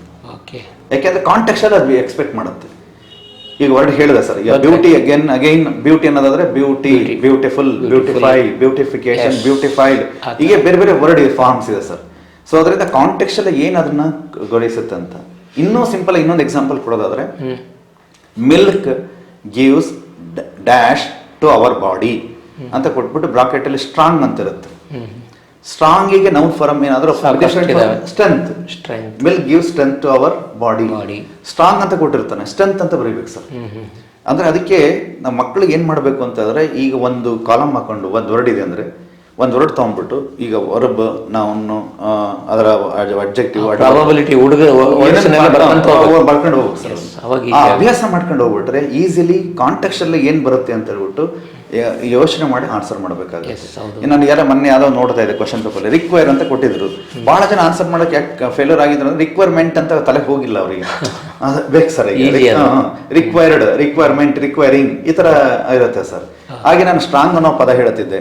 Strong, strongly, strength, strengthen, strengthening ಈ ತರ ಇದೆ ಸರ್. ನೋಡಿ, ಸ್ಟ್ರಾಂಗ್ ಅನ್ನೋದು ಅಬ್ಜೆಕ್ಟಿವ್, ಸ್ಟ್ರಾಂಗ್ಲಿ ಅನ್ನೋದು ಅಡ್ವರ್ಬ್, ಸ್ಟ್ರೆಂತ್ ಅನ್ನೋದು ನೌನ್, ಸ್ಟ್ರೆಂಥನ್ ಅನ್ನೋದು ವರ್ಬ್, ಸ್ಟ್ರೆಂಥನ್ಡ್ ಅನ್ನೋದು ವರ್ಬ್, ಸ್ಟ್ರೆಂಥನಿಂಗ್ ಅನ್ನೋದು ಸ್ಟ್ರಾಂಗ್ ಅನ್ನೋದು ಅಬ್ಜೆಕ್ಟಿವ್ ಕೂಡ ಆಗಲ್ವಾ ಸರ್? ಅಬ್ಜೆಕ್ಟಿವ್ ಸರ್ ಅದು. ನೋಡಿ sir, strong, stronger, strongest objective. Strength ಅನ್ನೋದು ನೌನ್ ಆಗ್ಬಿಡುತ್ತೆ. Noun, strength noun. ಸ್ಟ್ರಾಂಗ್ಲಿ ಅನ್ನೋದು ಅಡ್ವರ್ಬ್ ಆಗುತ್ತೆ. ಓಕೆ. ಸ್ಟ್ರೆಂಥನ್ ಅನ್ನೋದು ವರ್ಬ್ ಆಗುತ್ತೆ. ಸ್ಟ್ರೆಂಥನಿಂಗ್ ಅನ್ನೋದು ವರ್ಬ್ ಆಗುತ್ತೆ ಸರ್. ಈ ತರ ಒಂದು ಪದಕ್ಕೆ ಏನೆಲ್ಲ ಅದರ ಡಿರೈವೇಟಿವ್ಸ್ ಇದಾವೋ ಅವನ್ನೆಲ್ಲ ಪ್ರಿಫಿಕ್ಸಸ್ ಆ್ಯಡ್ ಆಗುತ್ತೋ ಅವನ್ನೆಲ್ಲ ನೋಡ್ಕೊಂಡು ಪ್ರಾಕ್ಟೀಸ್ ಮಾಡಿದ್ರೆ ನ್ಯಾಚುರಲಿ 1 ಮಾರ್ಕ್ ಅನ್ನ ತೆಗೆಯೋದಕ್ಕೆ ಸಾಧ್ಯತೆ ಇದೆ. ಸ್ವಲ್ಪ ಓದ್ಬೇಕು ಸರ್, ಅದು ಕಾಂಟೆಕ್ಸ್ಟ್ ಅಲ್ಲಿ ಏನ್ ಬರುತ್ತೆ ಅಂತ ನೋಡ್ಬೇಕು. ಅನೇಕ ಪ್ರಶ್ನೆ ಪತ್ರಿಕೆಗಳನ್ನ ನೋಡ್ಬೇಕು, ಪಟ್ಟಿ ಮಾಡಬೇಕು. ಯಾವ್ದೇ ಒಂದು ವರ್ಡ್ ಅಂದ್ರೆ ಅದ್ರ ಎಷ್ಟೆಷ್ಟು ಫಾರ್ಮ್ಸ್ ಇದೆ ಪ್ರತಿ ಕ್ವಶನ್ ಪೇಪರ್ ಅಲ್ಲೂ ಕೂಡ ಇದ್ದೇ ಇರುತ್ತೆ ಸರ್. ಇದು ಗ್ಯಾರಂಟಿ ಪ್ರಶ್ನೆ ಸರ್. ಯಾಕೆ ಓದ್ಬಾರ್ದು? ಪ್ರಾಕ್ಟೀಸ್ ಮಾಡ್ಕೊಂಡು ಪಾಠ ಓದ್ಬೇಕಾದ್ರೆ ಎಲ್ಲ ಈ ತರ ಬರ್ತದೆ. ಅಂದ್ರೆ ಯಾರಿಗೆ ಆಯ್ತಾ ಸರ್, ಭಾಷೆ ಕಲಿಯರಿಗೆ ಭಾಷೆ ಅನ್ನೋದು ಒಂದಕ್ಕೆ ಸೀಮಿತ ಆಗಿಲ್ಲ ಸರ್. ಈ ತರ ವರ್ಡ್ ವೆಕ್ಯಾಬುಲರಿ ಎನ್ರಿಚ್ಮೆಂಟ್ ಆಗಿದ್ರೆ ಎಲ್ಲ ನಾಲೆಡ್ಜ್ ಇತ್ತು ಅಂದ್ರೆ ಇಂಗ್ಲಿಷ್ ಅಲ್ಲಿ ಸುಲಭವಾಗಿ ಮಾತಾಡಬಹುದು ಸರ್. ಇಲ್ಲ ಅಂದ್ರೆ ಮಾತಾಡಕ್ಕಾಗಲ್ಲ ಸರ್. ಸೊ ಈ 3ನೇ ಅಂದ್ರೆ ಇವತ್ತಿನ 4 ಏರಿಯಾಗಳು ಗ್ರಾಮರ್ ಅಲ್ಲಿ, ಒಂದು ನಾನು ಎಡಿಟಿಂಗ್ ಹೇಳಿದೆ, ಸಿಲಬಲ್ಸ್ ಹೇಳಿದೆ, ಕೊಲೊಕೇಶನ್ ಹೇಳಿದೆ, ವರ್ಡ್ ಫಾರ್ಮ್ಸ್ ಬಗ್ಗೆ ಹೇಳಿದೆ ಸರ್, ಮಾತಾಡಿದೆ. ಎಕ್ಸಾಮ್ನಲ್ಲಿ 1 ಮಾರ್ಕ್ ಇರುತ್ತೆ. ಅಂದ್ರೆ ಅಲ್ಲಿ ಏನ್ ಹೇಳ್ತಾನೆ, write the fill in the blanks using the correct word forms given in the bracket ಅಂತ ಕೊಡ್ತಾನೆ ಸರ್. ಈ ಸ್ಟೇಟ್ಮೆಂಟ್ ಕರೆಕ್ಟ್ ಅರ್ಥ ಮಾಡ್ಕೋಬೇಕು sir. Fill in the blanks using the correct word form given in the bracket ಅಂತ ಕೊಟ್ಟಿರ್ತಾರೆ. ಅದನ್ನು ಇನ್ನೊಂದ್ಸರಿ ಅದನ್ನು ಎಕ್ಸಾಂಪಲ್ ಹೇಳ್ತೀನಿ. Milk gives dash to our body. ಬ್ರಾಕೆಟಲ್ಲಿ ಸ್ಟ್ರಾಂಗ್ ಅಂತ ಇರುತ್ತೆ, ನೀವು ಆನ್ಸರ್ ಮಾಡಬೇಕಾದ್ರೆ ಸ್ಟ್ರಾಂಗ್ ಇರುತ್ತೆ. ಸೊ ಈ ಥರದಲ್ಲಿ ಎಕ್ಸಾಂಪಲ್ ಸರ್ ಒಂದು ಪಟ್ಟಿ ಮಾಡಿ ಅದನ್ನೇ ಒಂದು ಪಟ್ಟಿ ಮಾಡ್ಕೊಂಡು ಹಾಳೆಲ್ಲಿ ಬರೆದಿಟ್ಕೊಂಡು ಪ್ರಾಕ್ಟೀಸ್ ಮಾಡ್ಕೊಂಡು ಹೋಗ್ಬಿಟ್ಟು ಅನುಕೂಲ ಆಗುತ್ತೆ ಮಕ್ಕಳಿಗೆ. ಸೊ ಈಗ ನಾನು ಮುಂದೆ ಹೋಗ್ತಕ್ಕಂಥ ವಿಚಾರ ಅಂತ ಹೇಳಿದ್ರೆ ಹೋಮೋಫೋನ್ಸ್ ಅಂತ ಇದೆ ಇಂಗ್ಲೀಷಲ್ಲಿ. ಹಾಗಂದ್ರೆ ಸರ್ ಹೋಮೋಫೋನ್ಸ್ ಅಂದರೆ ಇಂಗ್ಲೀಷಲ್ಲಿ ನೋಡ್ರಿ WRIT ರೈಟ್ ಅಂತಿದೆ ಸರ್, RIGHT ರೈಟ್ ಅಂತಿದೆ. Let us right it right ಅಂತ ಅರ್ಥ ಬೇರೆ. ಹಾಂ ಸರ್ ನೋಡ್ರಿ ನಾನು ಒಂದು ಸೆಂಟೆನ್ಸ್ ಹೇಳಿದೆ, let us right it right ಅಂತ. ಮೊದಲನೇದು ವರ್ಡ್ ಸ್ಪೆಲ್ಲಿಂಗ್ ಏನಾಗಿ ಬರಬೇಕು, ಬ್ರಾಕೆಟಲ್ಲಿ ಎರಡು ಕೊಟ್ಟಿರ್ತಾರೆ ರೈಟ್ ಅಂತ. ಮೊದಲನೇದಕ್ಕೆ ಯಾಕೆ ಬರೀಬೇಕು? Let us write WRIT write it right RIGHT. Last week Suresh was very weak. ನೋಡ್ರಿ ಬ್ರಾಕೆಟಲ್ಲಿ ವೀಕ್ ಅಂತ ಕೊಟ್ಟಿರ್ತಾರೆ ಸರ್, WEEK. ಸೊ ಅದರಿಂದ WEEK ಬರಬೇಕು, WEAK ಬರಬೇಕು ಅನ್ನೋದು ಗೊತ್ತಿರಬೇಕು. ದೋ ಸ್ಪೆಲ್ಲಿಂಗ್ ನೋಡ್ರಿ ವಾಕ್ಯದಲ್ಲಿ ಯಾವ ಪದನ ಇಲ್ಲಿ ಸೇರಿಸಿದ್ರೆ ಅರ್ಥ ಕೊಡುತ್ತೆ. ಇಲ್ಲ ಎರಡು ಕೊಟ್ಬಿಟ್ಟು ಒಂದನ್ನು ಫಿಲ್ ಅಪ್ ಮಾಡಕ್ ಹೇಳ್ತಾರೆ, ಅದನ್ನು ಕೇಳಬಹುದು. ಸೊ ಇದ್ರ ಬಗ್ಗೆ ನಾಲೆಜ್ ಇರಬೇಕು ಸರ್. ಅದು ಅಂದ್ರೆ ಇಂಗ್ಲಿಷ್ ಅಲ್ಲಿ ಇದನ್ನ ಏನಂತ ಕರೀತಾರೆ ಸರ್? ಹೋಮೋಫೋನ್ಸ್. ಹೋಮೋಫೋನ್ಸ್ ಅಂದ್ರೆ ಏನಂತ ಹೇಳಿದ್ರೆ spelling is different, meaning is different, but pronunciation is same ಆಗಿರುತ್ತೆ ಸರ್. ಅದನ್ನ ಹೋಮೋಫೋನ್ಸ್ ಅಂತ ಕರೀತಾರೆ. ಇನ್ನು ಇಂಗ್ಲಿಷ್ ಅಲ್ಲಿ ಹೋಮೋಗ್ರಾಫ್ಸ್ ಬೇರೆ ಇದಾವೆ ಸರ್. ಏನಪ್ಪಾ ಅಂತ ಹೇಳಿದ್ರೆ ಸ್ಪೆಲ್ಲಿಂಗ್ ಒಂದೇ ತರ ಇರುತ್ತೆ, ಬಟ್ ಪ್ರೊನೌನ್ಸಿಯೇಷನ್ ಬೇರೆ ಮಾಡ್ತೀವಿ ನಾವು. ಅವು ಮೀನಿಂಗು ಬೇರೆ ಆಗುತ್ತೆ ಸರ್. ಅವು ಅದನ್ನ ವರ್ಬ್ ನಾವು ಚೇಂಜ್ ಆಗ್ಬಿಡುತ್ತೆ. ಈಗ ಎಕ್ಸಾಂಪಲ್ ಅಂದ್ರೆ I read A book, READ. I read A book, READ. Read ಅನ್ನೋದು ಒಂದ್ ಕಡೆ ರೆಡ್ ಅಂತಾನು ಉಚ್ಚಾರಣೆ ಆಗುತ್ತೆ, ರೀಡ್ ಅಂತಾನು ಆಗುತ್ತೆ. ನೋಡ್ರಿ ಲೀವ್ ಅನ್ನೋದ್ರೆ I leave in Chitradurga. There is a live telecast on TV. Yes. Leave, LIV, leave ಏನೇ ಸರ್, ಸೇಮ್ ಸ್ಪೆಲ್ಲಿಂಗ್. ಒಂದ್ ಕಡೆ ಉಚ್ಚಾರಣೆ ನೋಡ್ರಿ ಹಿಂಗಾಗಿರುತ್ತೆ ಸರ್. ಇದನ್ನು ಓದ್ಬೇಕಾದ್ರೆ ಮಕ್ಕಳು ಅದನ್ನ ಗಮನಿಸ್ಬೇಕು ಸರ್. ಓದೋದು ಉಚ್ಚಾರಣೆ ಏನಾಗುತ್ತೆ ಅಂತ ಹೇಳ್ಬಿಟ್ಟು ಲೀವ್ ಅಂದ್ರೆ ಮೀನಿಂಗ್ ವರ್ಬ್ ಆಗ್ಬಿಡುತ್ತೆ, ಲೈವ್ ಅಂತ ಹೇಳಿದ್ರೆ ಅಬ್ಜೆಕ್ಟಿವ್ ಆಗ್ಬಿಡುತ್ತೆ. ವಿಂಡ್ ನೋಡ್ರಿ, ವಿಂಡ್ ಬ್ಲೋಸ್ ಅನ್ನೋದು noun. I wind up the class ಅನ್ನೋದು ವರ್ಬ್ ಆಗ್ಬಿಡುತ್ತೆ ಸರ್. ಸೊ ಇದ್ರ ಬಗ್ಗೆ ನಾಲೆಜ್ ಇರಬೇಕು. Spelling same but pronunciation is different. But exam ನಲ್ಲಿ ಏನಾಗುತ್ತೆ ಅಂದ್ರೆ ಹೋಮೋಫೋನ್ಸ್ ಅಷ್ಟೇ ಕೇಳ್ತಾನೆ ಸರ್. ಯೂಶಲಿ ಒಂದನ್ನು ಫಿಲ್ ಮಾಡಕ್ ಹೇಳ್ತಾನೆ. Use correct fill in the blanks using the correct homophones given in the bracket ಅಂತ ಕೊಟ್ಟಿರ್ತಾರೆ. ಎರಡು ಕೊಟ್ಟಿರ್ತಾನೆ, ಒಂದ್ ಫಿಲ್ ಮಾಡಬೇಕಾದ್ರೆ ಯಾವ್ದು ಅಪ್ರಾಪ್ರಿಯೇಟ್ ಆಗಿರುತ್ತೋ ಅದನ್ನ ಫಿಲ್ ಮಾಡೋದಕ್ಕೆ ಇದಕ್ಕೂ ಕೂಡ 1 ಮಾರ್ಕ್ ಸರ್. ಯಾಕೆಂದ್ರೆ ಕ್ವಶನ್ ಪೇಪರ್ ಅಲ್ಲಿ ಇದನ್ನ ಕೇಳಿದಾನೆ, ಕೇಳಬಹುದು ಸಾಧ್ಯತೆಗಳಿರೋದ್ರಿಂದ ನಾಲೆಜ್ ಇರಲಿ ಅಂತ ಹೇಳ್ಬಿಟ್ಟು. ಅದು ಓದ್ಕಣದಲ್ಲಿ ಹೇಳೇ ಇಲ್ಲ ಅಂತ ಹೇಳಿದ್ದೀನಿ ಸರ್. ಹಾಗೆ ಇನ್ನೊಂದು ಏರಿಯಾ ಅಂತ ಹೇಳಿದ್ರೆ ಗಿವ್ ಒನ್ ವರ್ಡ್ ಅಂತ ಹೇಳ್ಬಿಟ್ಟು. ಈಗ ಎಕ್ಸಾಂಪಲ್ ಅಂದ್ರೆ ಟೆಕ್ಸ್ಟ್ ಅಲ್ಲಿ ಫಸ್ಟ್ ಹೀರೋದಲ್ಲಿ ಬಂದಿದೆ sir, a person one who is train to do the public work ಅಂತ ಕೇಳಿದಾರೆ ಸರ್. ಅದಕ್ಕೆ ಸ್ಕೌಟ್ ಅಂತ ಒಂದು ಪದ ಇದೆ, ಒನ್ ವರ್ಡ್ ಸರ್, SCOUT ಅಷ್ಟೇ. ಅದನ್ನ ಅಂಡರ್ಲೈನ್ ಮಾಡ್ಕೊಂಡು ಹೈಲೈಟ್ ಮಾಡ್ಕೊಂಡು ಇಟ್ಕೊಂಡು ಆ ವರ್ಡ್ ಅನ್ನ ಪೇಜ್ ಅಲ್ಲಿ ನೋಡ್ಕೊಂಡ್ಬಿಟ್ಟಿದ್ರೆ ಆನ್ಸರ್ ಮಾಡೋದು ಬಹಳ ಈಸಿ. ಹಾಗೇನೆ ಇನ್ನೊಂದು ಸರ್, ಇನ್ನೊಂದು ಎಕ್ಸಾಂಪಲ್ ಕೊಡಕ್ಕೆ ಇಷ್ಟಪಡ್ತೀನಿ. Art of writing beautiful hand writing ಅಂತ ಇದೆ ಸರ್. ಅದಕ್ಕೆ ಕ್ಯಾಲಿಗ್ರಫಿ ಅಂತ ಕರೀತಾರೆ ಸರ್. ಸೊ ಪ್ರತಿಯೊಂದು ಲೆಸನ್ನಲ್ಲೂ ಸಹ ಅಲ್ಲಿ ನಾನು ಹೇಳಿದೆ, ಬಾಟಮ್ನಲ್ಲಿ ಪ್ರತಿಯೊಂದು ಅದು ವರ್ಡ್ನ ಮೀನಿಂಗ್, ಆ ಪ್ಯಾರಾಗ್ರಾಫ್, ಆ ಪೇಜಲ್ಲಿ ಇರ್ತಕ್ಕಂತಹ ಪ್ಯಾರಾಗ್ರಾಫಿಗೆ ಸಂಬಂಧಪಟ್ಟಂತೆ ವರ್ಡ್ಗಳು ಕೊಟ್ಟಿದ್ದಾರೆ, ಅದರ ಮೀನಿಂಗ್ ಅನ್ನ ಕೆಳಗೆ ಕೊಟ್ಟಿರ್ತಾರೆ. ಸೊ ಅವನ್ನ ಹೈಲೈಟ್ ಮಾಡ್ಕೊಂಡು ಅಭ್ಯಾಸ ಮಾಡ್ಕೊಂಡಿದ್ರೆ ಒನ್ ವರ್ಡ್ ಯಾವುದು ಅನ್ನೋದು ಈಜಿಯಾಗಿ ಗೊತ್ತಾಗುತ್ತೆ, ಬರೀಬಹುದು. ಅದರಲ್ಲಿ ಎಕ್ಸಾಮ್ ನಲ್ಲಿ give one word for the following ಅಂತ ಕೇಳ್ತಾರೆ. Give one word for the following, it is also 1 mark sir. ಅದು ಪಾಸಿಬಿಲಿಟಿ ಇದೆ, ಯಾಕಂದ್ರೆ ಕೆಲವು ಕ್ವಶನ್ ಪೇಪರ್ ಬಂದಿಲ್ಲ ಅಂತ ನೆಗ್ಲೆಕ್ಟ್ ಮಾಡೋದು ಬೇಡ. ಈಗ ಕ್ವಶನ್ ಪೇಪರ್ ಸೆಟ್ ಮಾಡಿದಾಗ ಮತ್ತೆ ಅವ್ರು ನನಗೆ ಹೇಳಿಲ್ಲ ಅನ್ನೋದು ಬೇಡ, ಯಾಕಂದ್ರೆ ಪುಸ್ತಕ ಎಲ್ಲವನ್ನೂ ತಿಳ್ಕೊಂಡು 8 ಪ್ರೋಸೆಸ್ ಇದಾವೆ. 8 ಪ್ರೋಸೆಸ್ ಅಲ್ಲಿ ಎಷ್ಟೋ ಪದಗಳು ಈ ತರ ಇದೆ ಸರ್. ಸೊ ಅದರಿಂದ ನಮಗೆ ಅವರ ಮೀನಿಂಗ್ ನೋಡ್ಕೊಂಡು ಹೋದ್ರೆ ಈಸಿಯಾಗಿ ಅವ್ರು ಐಡೆಂಟಿಫೈ ಮಾಡೋದಕ್ಕೆ ಸಾಧ್ಯತೆಗಳಿರುತ್ತೆ ಸರ್. ಹಾಗೆ ಈಗ ಮೊನ್ನೆ ಬೋರ್ಡ್ ಬಿಟ್ಟಿರ್ತಕ್ಕಂಥ 3 ಕ್ವಶನ್ ಪೇಪರ್ ಅಲ್ಲಿ ಇವನು ಟೆಕ್ಸ್ಟ್ ಬುಕ್ ನಲ್ಲೂ ಕೊಟ್ಟಿದ್ದಾರೆ ಸರ್. 8th 9th ಸಾಕಷ್ಟು ಇದಿದೆ. ಫ್ರೇಸಲ್ ವರ್ಬ್ಸ್ ಅಂತ ಇದೆ ಸರ್. ಫ್ರೇಸಲ್ ವರ್ಬ್ಸ್ ಏನಂತ ಹೇಳಿದ್ರೆ, ಒಂದು ವರ್ಡ್ ಇದೆ ಅಂದ್ರೆ ಗಿವ್ ಅಂತ ಇದೆ ಅಂದ್ರೆ ಇದು verb sir. Give up, give in, give out, give away, give up, ಈ ತರದಲ್ಲಿ ಫ್ರೇಸಲ್ ವರ್ಬ್ ಸರ್. ಅಪ್ ಅಂದ್ರೆ ಪ್ರಿಪೋಸಿಷನ್ ಸೇರ್ಬಿಟ್ರೆ ಫ್ರೇಸಲ್ ವರ್ಬ್ ಆಗುತ್ತೆ.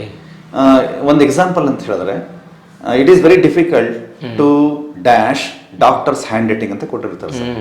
ಅಲ್ಲಿ ಬ್ರಾಕೆಟ್ ಅಲ್ಲಿ ಮೇಕ್ಔಟ್ ಮೇಕಪ್ ಅಂತ ಕೊಡ್ತಾರೆ. It is very difficult to make out. Make out ಅಂದ್ರೆ ಅಂಡರ್ಸ್ಟ್ಯಾಂಡ್ ಅಂತ ಸರ್. ಈ ತರದಲ್ಲಿ ಈಗ ಅದನ್ನ ಯಾವ್ದು ಎರಡರಲ್ಲಿ ಯಾವ್ದು ಕರೆಕ್ಟ್ ಅಂತ ಚೂಸ್ ಮಾಡಿ ಬರೀಬೇಕು ಸರ್ ಅಷ್ಟೇ. 1 ಮಾರ್ಕಿಗೆ ಕೇಳ್ತಾರೆ ಸರ್. ಇಲ್ಲೂ ಕಷ್ಟ ಇಲ್ಲ ಅವರಿಗೆ. ಆಪ್ಷನ್ಸ್ ಅಲ್ಲಿ ಬ್ರಾಕೆಟ್ ಅಲ್ಲಿ ಕೊಟ್ಟಿರ್ತಾರೆ. ಯಾವ ಟು ಚೂಸ್ ಇಟ್ ಅಂಡ್ ಯಾವ ಟು ಫಿಲ್, ಅದನ್ನ ಅಂದ್ರೆ ಫಿಲ್ ಮಾಡಬೇಕು ಅಪ್ರೋಪ್ರಿಯೇಟ್ ಫ್ರೇಸಲ್ ವರ್ಬ್ಸ್. ಇನ್ನೊಂದು ಎಕ್ಸಾಂಪಲ್ ಅಂದ್ರೆ Mahatma Gandhi pass dash in on 30th February 1948 ಅಂತ ಇದೆ ಸರ್. ಅಲ್ಲಿ ಪಾಸ್ಟ್ ಅವೇ ಪಾಸ್ಟ್ ಆನ್ ಅಂತ ಏನೋ ಕೊಟ್ಟಿರ್ತಾರೆ sir. Past away is correct. ಯಾಕೆಂದ್ರೆ ಪಾಸ್ಟ್ ಅವೇ ಅಂದ್ರೆ ಡೈಡ್ ಅಂತ ಅರ್ಥ. ಈ ತರದಲ್ಲಿ ಫ್ರೇಸಲ್ ವರ್ಬ್ಸ್ ಏನ್ ಇದಾವು ಅದ್ರ ಬಗ್ಗೆ ಇದ್ರೆ ಎಕ್ಸಾಂಪಲ್ಸ್ ಅನ್ನ ಮಾಡ್ತಾ ಇದ್ರೆ ಅದ್ರ ಮೀನಿಂಗ್ ಅರ್ಥ ಮಾಡ್ಕೊಂಡ್ರೆ ಈಸಿಲಿ ಅಲ್ಲಿ 1 ಮಾರ್ಕ್ ತಗೊಳೋದಕ್ಕೆ ಸಾಧ್ಯತೆಗಳಿದೆ ಸರ್. 1 ಮಾರ್ಕಿಗೆ ಸೇರ್ತಕ್ಕಂಥ ಇದನ್ನ ಅಗೈನ್ 8th 9th ಮತ್ತೆ 10th ಅಲ್ಲಿ ಸಾಕಷ್ಟು ಎಕ್ಸಾಂಪಲ್ಸ್ ಕೊಟ್ಟಿದ್ದಾರೆ ಸರ್. ಪಾಠ ಮಾಡಬೇಕಾದ್ರೆ 8th 9th ಅಲ್ಲಿ ಇವುಗಳ ಬಗ್ಗೆ ಚೆನ್ನಾಗಿ ತಿಳ್ಕೊಂಡು ಟೆಕ್ಸ್ಟ್ ಅಲ್ಲೂ ಬಂದಿದೆ ಸರ್. ಸೊ ಅದರಿಂದ ಅವ್ರ ಬಗ್ಗೆ ಅಭ್ಯಾಸ ಮಾಡಿ. ಫಾಂಡ್ ಆಫ್ ಅಂತ ಇದೆ ಸರ್ ಎಕ್ಸಾಂಪಲ್. ಅದನ್ನ ನೋಡ್ರಿ, I am fond of idli vada ಅಂತ ಹೇಳಿ, ಅಫ್ರೈಡ್ ಆಫ್ ಅಲ್ಲ, I am afraid of snake ಅಂತ ಹೇಳಿ. ಅಂದ್ರೆ ಅವು ಎಕ್ಸಾಮ್ ನಲ್ಲಿ ಫ್ರೇಸಲ್ ವರ್ಬೇ ಕೊಡ್ತಾನೆ ಸರ್. ಇವೆಲ್ಲ ನಾನು ಫ್ರೇಸಸ್ ಇವೆಲ್ಲ ಯೂಶಲಿ ಫ್ರೇಸಲ್ ವರ್ಬೇ ಕೊಡೋದು. ಇಷ್ಟನ್ನಷ್ಟೇ ಫೋಕಸ್ ಮಾಡಿ. ಅವನು ಸಹ phrases fond of phrases famous for phrases ಅಥವಾ ಅಗ್ರೀಡ್ ವಿತ್ ಅಂತ ಹೇಳ್ಬಿಟ್ಟು ಈ ತರದಲ್ಲೇ ಒಂದು ಫ್ರೇಸಸ್ ಅನ್ನು ಕೊಟ್ಟಿರ್ತಾರೆ ಸರ್. ಸೊ ಅದಕ್ಕೆ ಚೂಸ್ ಮಾಡಿ ಆನ್ಸರ್ ಮಾಡಬೇಕು. ಕ್ಲಿಯರ್ ಆಗಿದೆ ಮಾಡ್ಕೊಂತಾರಲ್ಲ ಸರ್. ಸೊ ಹಾಗೇನೆ ಮುಂದುವರೆದ ಭಾಗವಾಗಿ ನಾನು ಇನ್ನೊಂದು ಪದ ಹೇಳ್ತಾ ಇದ್ದೆ ಸರ್. ಒಂದು ವರ್ಡಿಗೆ ಬೇರೆ ಬೇರೆ ಆಂಗಲ್ ಇದೆ. ಅದನ್ನ ವರ್ಬ್ ಆಗೂ ಬಳಸ್ಬೋದು, ನೌನ್ ಆಗೂ ಬಳಸ್ಬೋದು ಸರ್. ಎಕ್ಸಾಂಪಲ್ ಈಗ ಒಂದು ಬುಕ್ ಅಂತ ಇದೆ sir. I book A ticket. Okay, ಅವರು ಮಕ್ಕಳು ತೀರಾ ನನಗೆ ಕಷ್ಟ ಅಂತ ಹೇಳಿದ್ರೆ ಐ ಬುಕ್ ಅಂತ ಬರೋದ್ರೆ ಸಾಕು sir. I book A ticket ಅಂತ ಬರೋದ್ರೆ ಅಷ್ಟೇ ಫುಲ್ ಮೀನಿಂಗ್ ಅಲ್ಲ ಸರ್. ಅವ್ರು ಐ ಅಷ್ಟೇ ಸೇರಿಸಬಹುದು. ಇನ್ನೊಂದು ಎಕ್ಸಾಂಪಲ್ ಅಂದ್ರೆ ನೋಡಿ, ಅದು ನಾವು ವರ್ಬಿಗೆ ಹೇಳಿದೆ ಸರ್. ವರ್ಬ ಅಂತ ಕೇಳಿದಾಗ ಐ ಬುಕ್ ಅ ಟಿಕೆಟ್. ಇನ್ನೊಂದು ಸೆಂಟೆನ್ಸ್ ಮಾಡಿದ್ರೆ ಸರ್ ನೌನ್ ಹೆಂಗ್ ಮಾಡೋಣ ಪ್ರಶ್ನೆ ಬರುತ್ತೆ ಹುಡುಗರಲ್ಲಿ. This is a book. Lift ಅಂತ ಇದೆ sir word. I lift a bag. There is a lift. Simple ಆಗಿ ಸೆಂಟೆನ್ಸ್ ಬರೀಲಿ ಸರ್. ಸ್ಮೈಲ್ ಅಂತ ಇದೆ ಸರ್. ಈ ನೋಡ್ರಿ, ಸ್ಮೈಲ್ ಅಂತ ವರ್ಡ್ ಕೊಟ್ಟಾಗಂತೂ ಅದು ಯಾಕೆಂದ್ರೆ ಇಂಟ್ರಾನ್ಸಿಟಿವ್ ಬರ್ಬೋದು, ಅದಕ್ಕೆ ಆಬ್ಜೆಕ್ಟ್ ಬೇಕಾಗಿಲ್ಲ. ಐ ಸ್ಮೈಲ್ ಮೀನಿಂಗ್ ಬಂದ್ಬಿಡ್ಸ ವರ್ಬ್ ಆಗಿ ಬಳಸಿದ್ರೆ ಸಾಕು. ಸ್ಮೈಲ್ ಅಂತ ಅಲ್ಲೇ ವರ್ಡ್ ಇದೆ. ಜಸ್ಟ್ ಐ ಅಂತ ಬರೋದ್ರೆ ಸರ್, ಕ್ಯಾಪಿಟಲ್ ಐ ಅಂತ ಬರೋದ್ರೆ ಐ ಸ್ಮೈಲ್ ವರ್ಬ್ ಆಗಿ ಬಂದ್ಬಿಡುತ್ತೆ sir. What A smile noun ಆಗ್ಬಿಡುತ್ತೆ ಸರ್. ಈ ತರದಲ್ಲಿ ಸರ್ ಬಹಳ ಸಿಂಪಲ್ ಆಗಿ ಬರಲಿಲ್ಲ ಸರ್. ಕಾಂಪ್ಲೆಕ್ಸ್ ಸೆಂಟೆನ್ಸ್ ಬೇಕಾಗಿಲ್ಲ ನಮಗೆ. ಆ ವರ್ಡ್ ಅನ್ನ ಹೇಗಿದೆಯೋ ಹಾಗೆ ಬಳಸ್ಕೊಂಡು ಅದನ್ನ ಬಳಸ. ಡಾನ್ಸ್ ಇದೆ ಸರ್. ಐ ಡಾನ್ಸ್ ಅಲ್ಲ sir, simply what I dance ನಾವು ಬಳಸೋದಾದ್ರೆ ಸಿಂಪಲ್ ಆಗಿ ಸೆಂಟೆನ್ಸ್ ಗಳನ್ನ ಫ್ರೇಮ್ ಮಾಡ್ತಾ ಇದ್ರೆ ಅಲ್ಲಿ ಎಕ್ಸಾಮ್ ನಲ್ಲಿ ಯೂಶಲಿ ಈ ತರ ಎಕ್ಸ್ಪ್ರೆಷನ್ ಕ್ವಶನ್ಸ್ ಅದು ಮಗು ಮೀನಿಂಗ್ಫುಲ್ ಸೆಂಟೆನ್ಸ್ ಬರೀಬೇಕು ಸರ್. ಅದರ ಎಕ್ಸ್ಪೆಕ್ಟೇಷನ್ಸ್ ಇರುತ್ತೆ. ಸೊ ಅರ್ಥ ಮಾಡ್ಕೊಂಡಿದ್ರ ಅಂತ ಭಾವಿಸ್ತೀನಿ ಮಕ್ಕಳು. ಯಾಕಂದ್ರೆ ಇದನ್ನ ಪಟ್ಟಿ ಮಾಡ್ಬಿಟ್ಟು ಬಹಳ ಈಸಿಯಾಗಿ ಮಾಡಿ, ಸುಮ್ಮನೆ ಕಾಂಪ್ಲೆಕ್ಸ್ ಸೆಂಟೆನ್ಸ್ ಮಾಡಕ್ ಹೋಗ್ಬಿಟ್ರಿ. ಸಿಂಪಲ್ ಅಲ್ಟಿಮೇಟ್ಲಿ ಏನಂದ್ರೆ ನಮಗೆ ಬೇಕಾಗಿರತಕ್ಕಂಥ ಮೀನಿಂಗ್ಫುಲ್ ಸೆಂಟೆನ್ಸ್. ವಾಕ್ಯ ಅರ್ಥಪೂರ್ಣವಾಗಿರ್ಬೇಕು. You should give meaning. So ಎಷ್ಟೋ ಪದಗಳಿದಾವೆ. ನಾವು ಎಲ್ಲಾ ಪದಗಳು ಮ್ಯಾಕ್ಸಿಮಮ್ ಪದಗಳು ಇಂಗ್ಲಿಷಲ್ಲಿ ವರ್ಬ್ ಆಗೂ ಬಳಸ್ಬೋದು, ಅದನ್ನ ನೌನ್ ಆಗೂ ಬಳಸ್ಬೋದು. ನಾವು ಯೂಶಲಿ ನಾವೇನು ಬುಕ್ ಅಂದ್ರೆ ನಾವು ಅಂದ್ಕೊಂಡ್ಬಿಟ್ಟಿರ್ತೀವಿ. ನಾವು ಎಷ್ಟೋ ಸರಿ ಮಾತಾಡ್ತಿರ್ತೀವಿ ಜನರಲ್ ಆಗಿ, ಅವ್ರು ಬುಕ್ ಮಾಡ್ತಾರೆ, ಟಿಕೆಟ್ ಬುಕ್ ಮಾಡ್ತಾರೆ ಅಂತೀವಿ. ಬುಕ್ ಎ ಟಿಕೆಟ್ ಅಂದ್ರೂ ಸೆಂಟೆನ್ಸ್. ಬೇರೆ ಇನ್ನೊಂದು ಬರೆದು ಬಿಡೋದ ಬುಕ್ ಎ ಟಿಕೆಟ್ ಅಂದ್ರೂ ಸೆಂಟೆನ್ಸ್. ಅದು ಇಂಪೆರೇಟಿವ್ ಸೆಂಟೆನ್ಸ್ ಆಗಿರುತ್ತೆ. ಸೊ ಅದರಿಂದ ಅಭ್ಯಾಸ ಚೆನ್ನಾಗಿ ಮಾಡ್ಕೊಳ್ರಿ, ಪ್ರಾಕ್ಟೀಸ್ ಮಾಡ್ಕೊಳ್ಳಿ. ಸೊ ಮುಂದುವರೆದು ನಾನು ಈಗ ಇಂಗ್ಲಿಷಲ್ಲಿ ಪಾರ್ಟ್ಸ್ ಆಫ್ ಸ್ಪೀಚ್ ಅಂತ ಇದೆ ಸರ್. ಓಕೆ, ಈಗೆಲ್ಲರಿಗೂ ಸಾಮಾನ್ಯ ಗೊತ್ತಿದೆ. ನಾವು 8 parts of speech. Naming words. All nouns are naming words. Yes. All pronouns used instead of nouns. Adjectives. All describing words are adjectives. Nouns ಅನ್ನೆಲ್ಲ ಡಿಸ್ಕ್ರೈಬ್ ಮಾಡವೆಲ್ಲ adjectives ಅಲ್ಲ ಸರ್. adjective describe ಮಾಡವೆಲ್ಲ verb action ಡಿಸ್ಕ್ರೈಬ್ ಮಾಡವೆಲ್ಲ ಅವೆಲ್ಲ ಏನಾಗಿರುತ್ತೆ ಅಂದ್ರೆ adverb ಆಗ್ತಿರ್ತದೆ. Yes. ಹಾಗೇನೆ prepositions, conjunctions ಇದಾವೆ. ಹಾಗೆ ನಾವು ಇಂಟರ್ಜೆಕ್ಷನ್ಸ್ ಇದೆ. ಸೊ ನೆಕ್ಸ್ಟ್ ಅಡ್ವರ್ ಹೇಳಿದೆ ಸರ್ ಈಗ ಹೇಳಿದೀವಿ. ಸೊ ಎಷ್ಟು 8 ಪಾರ್ಟ್ಸ್ ಆಫ್ ಸ್ಪೀಚ್ ಇದೆ sir. Exam parts of speech ಅಲ್ಲಿ ಯಾವ್ದಾದ್ರು ಕೊಡ್ಬೋದು ಸರ್. ಅದೀಗ ನಾನು ಒಂದು ಜನರಲ್ ಹೇಳ್ಬಿಡ್ತೀನಿ ಸರ್. ಸಾಮಾನ್ಯ ಸಿಟಿ ಅಂತಕ್ಕಂಥ ಬರವೆಲ್ಲ ನವನಾಗಿರ್ತವೆ, ನಿಂದ ಎಂಡ್ ಆಗವೆಲ್ಲ ನವನಾಗಿರ್ತವೆ. ಓ ಆ ತರ ಅಲ್ಲ ಸರ್? ಓಕೆ ನೋಡ್ರಿ, ಚಿತ್ರದುರ್ಗ ಸಿಟಿ ಸಿಟಿ ಅನ್ನೋದು ನೋಡ್ರಿ, ಕೆಪಾಸಿಟಿ ಹ್ಯಾಸ್ ಗುಡ್ ಕೆಪಾಸಿಟಿ ಅಂತ ಹೇಳ್ಬಿಡ್ತೀವಿ. ಎಲೆಕ್ಟ್ರಿಸಿಟಿ ಅಲ್ಲ ಸರ್, ಜನರಾಸಿಟಿ, ಇವೆಲ್ಲ ಸಿಟಿ ಅಂತ ಎಂಡ್ ಎಲ್ಲ ಸಹ ನವನಾಗಿರುತ್ತೆ. ಫುಲ್ ನಾವು ನೋಡ್ರಿ ಯೂಶಲಿ ಅದು ಅಬ್ಜೆಕ್ಟಿವ್ಸ್ ಆಗಿರುತ್ತೆ ಸರ್. ಮತ್ತೆ all colours R objectives sir. Okay, all numbers or objectives. ಈ ತರ ಒಂದು ಬೇಸಿಕ್ ನಾಲೆಜ್ ಇಟ್ಕೊಂಡ್ರೆ, ಕಾಂಟೆಕ್ಸ್ಟ್ ಅಲ್ಲಿ ಅದನ್ನ ಗ್ರಹಿಸೋದು ಬಂದಿದೆ ಅಂದ್ರೆ ಈಸಿಲಿ ಯು ಕ್ಯಾನ್ ಐಡೆಂಟಿಫೈ. ಅದನ್ನ identify the parts of all colours, all numbers or objectives sir. Objectives sir. ಈ ಎಕ್ಸಾಮ್ ನ ಕ್ವಶನ್ ಹಿಂಗ್ ಕೇಳ್ತಾರೆ ಅಂದ್ರೆ, identify the parts of speech of the underlined word ಅಂತ ಸರ್. ಎಸ್, ಅಂಡರ್ಲೈನ್ ಮಾಡಿರ್ತಾರೆ. ಅಲ್ಲಿ underline ಮಾಡಿರ್ತಾರೆ ಯಾವ ಪಾರ್ಟ್ಸ್ ಆಫ್ ಸ್ಪೀಚ್ ಅಂತ. I drank sugarless tea. Sugarless ಅನ್ನೋದು, ಲೆಸ್ ಅನ್ನೋದು ಅಬ್ಜೆಕ್ಟಿವ್ ಆಗಿದೆ. ಅಬ್ಜೆಕ್ಟಿವ್. Yes, full correct. ಅಲ್ಲ sir, wonderful, it is A wonderful. Wonderful ಅನ್ನೋದು ಅಬ್ಜೆಕ್ಟಿವ್ ಆಗಿರುತ್ತೆ. ಎಸ್. ಸೊ ನಾವು ಪ್ಲೇಸ್ಗಳು ಕೊಟ್ಟರೆ ಯೂಶಲಿ ಅಂಡರ್ಲೈನ್ ಮಾಡಿದ್ರೆ ಎಲ್ಲ ನೌನ್ಸ್ ಆಗಿರುತ್ತೆ ಸರ್. ನಾನು ಇನ್ನೊಂದು ಎಕ್ಸಾಂಪಲ್ ಕೊಡೋದಕ್ಕೆ ಅಂದ್ರೆ, ಒಂದು ನೇಚರ್ ಇಟ್ ಈಸ್, ಅಲ್ಲಿ ನೇಚರ್ ನೌನ್ ಆಗ್ಬಿಡುತ್ತೆ. ನೌನ್ ಆಗುತ್ತೆ. Nature what A nature noun ಆಗಿರುತ್ತೆ. ಇಲ್ಲ, ಒಂದು ಎಕ್ಸಾಂಪಲ್ ಒಂದೇ ಒಂದು ಈ ರೀಡಿಂಗ್ ಅನ್ನೋದು ಇದೆ ಸರ್. ಅದರ ಬೇರೆ ಬೇರೆ ಕಾಂಟೆಕ್ಸ್ಟ್ ಅಲ್ಲಿ ಹೇಗಾಗಿರುತ್ತೆ ಅಂತ ಎಕ್ಸಾಂಪಲ್ ಹೇಳಕ್ ಇಷ್ಟಪಡ್ತೀನಿ sir. Reading is A good habit. ಈಗ ಅಂಡರ್ಲೈನ್ ಮಾಡಿದ್ರು ಅಂದ್ರೆ, ರೀಡಿಂಗ್ ಅನ್ನು ಅಂಡರ್ಲೈನ್ ಮಾಡಿದ್ರು ಅಂದ್ರೆ ಅದು ನೌನ್ ಆಗಿರುತ್ತೆ ಸರ್. ಓಕೆ. ಈಗ ಓದುವುದು ಒಳ್ಳೆಯ ಅಭ್ಯಾಸ. I am reading a book. Reading underline ಮಾಡಿದ್ರೆ ಅಲ್ಲಿ ಅದು ವರ್ಬ್ ಆಗಿರುತ್ತೆ. I am reading a book, ನಾನು ಪುಸ್ತಕವನ್ನು ಓದುತ್ತಿದ್ದೇನೆ verb. This is a reading room. ಇದು ಓದುವ ಕೊಠಡಿ. ಎಂತಹ ಕೊಠಡಿ? ಸಾಮಾನ್ಯ ಅಬ್ಜೆಕ್ಟಿವ್ಸ್ ಎಲ್ಲ ಅದು ಹೇಗಿದೆ ಅಂತವೆಲ್ಲ ಆನ್ಸರ್ ಮಾಡ್ತಿರುತ್ತೆ. ಸೊ ಅದರಿಂದ ಮ್ಯಾನರ್ಸ್ ಬಗ್ಗೆ ಹೇಳೋದು, numbers, what colour, what kind, what manner, ಇವೆಲ್ಲ ಹೇಳವೆಲ್ಲ ಅಬ್ಜೆಕ್ಟಿವ್ ಆಗಿರ್ತವೆ. ಇದು ಎಂತ ಕೊಠಡಿ? It is a reading room. Reading ಅನ್ನೋದು ಇಲ್ಲಿ ಅಬ್ಜೆಕ್ಟಿವ್ ಆಗಿರುತ್ತೆ. ಹಾಗೇನೆ Ravi is coming reading a book. Ravi ಹೇಗ್ ಬರ್ತಿದ್ದಾನೆ? Reading a book.